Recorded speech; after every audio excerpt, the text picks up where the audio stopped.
And they are going to negotiate with the Ottomans for recognition of that, but it is essentially a fait accompli.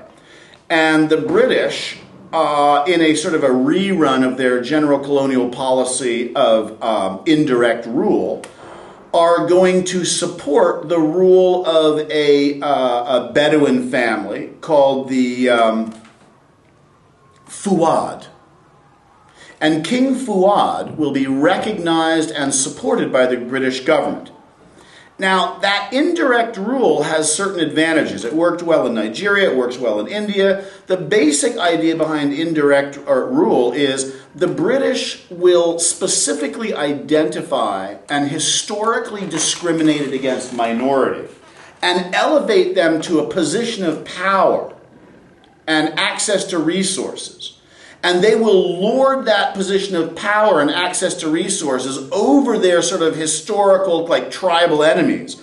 But they are dependent on British economic and military support to maintain their own power. And it all works out tickety-boo.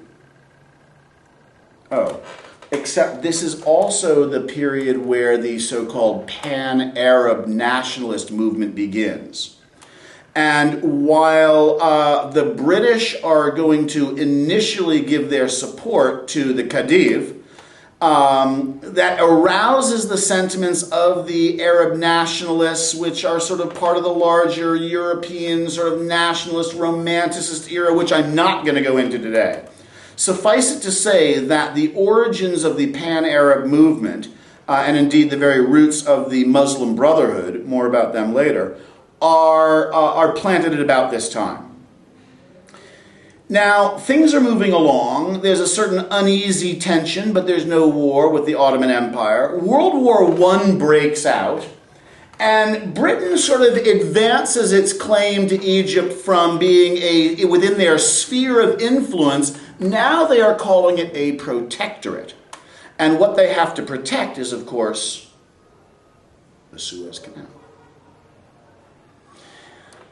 You may know something about Lawrence of Arabia's adventures. Well, Lawrence of Arabia, his mission was to appeal to pan-Arab nationalism and try to stir up an Arab rebellion against the Ottomans during World War I, who were, of course, allied with Germany and Austria-Hungary.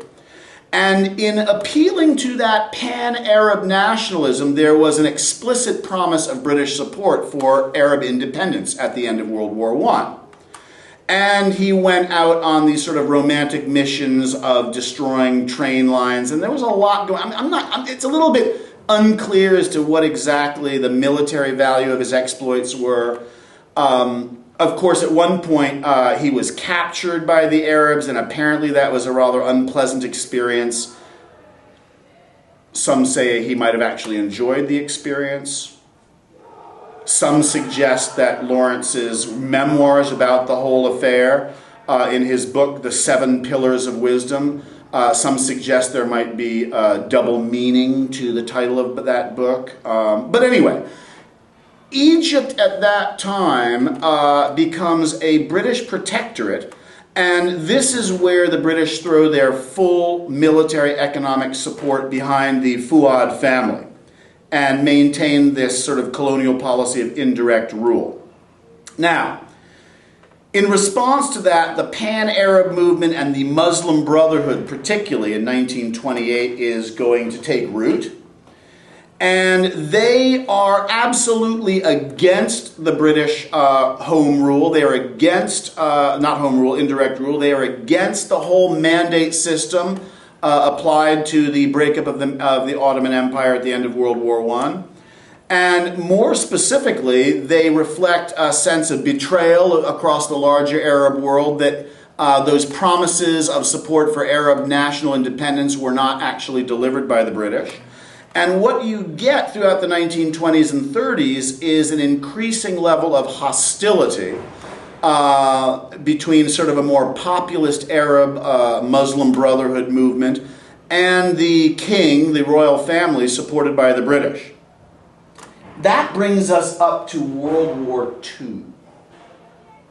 And I don't have a lot to say about Egypt during World War II, other than It was a scene of some very contentious battles between Nazi Germany and the British Empire, which was really on the ropes. The British absolutely had to protect the access to the Suez Canal through Egypt and the oil in Persia, which were a lifeline to the British war effort. And in the event, the British, who were able, with some American support, to conquer and destroy the Nazi forces in North Africa. Which brings us up to the end of World War II and the post-war era.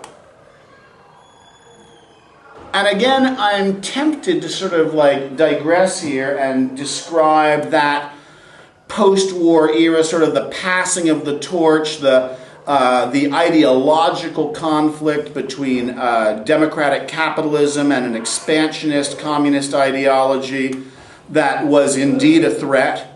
I mean, you know, communism has always been perceived as a threat by property owners and you know, all of that stuff. But I would say, I think it's worth mentioning that one of the lessons of World War II, what I call the lesson of Auschwitz, is that left to their own devices, totalitarian ideologies will destroy any human beings that dare to criticize or question the ideology or the policies of the state.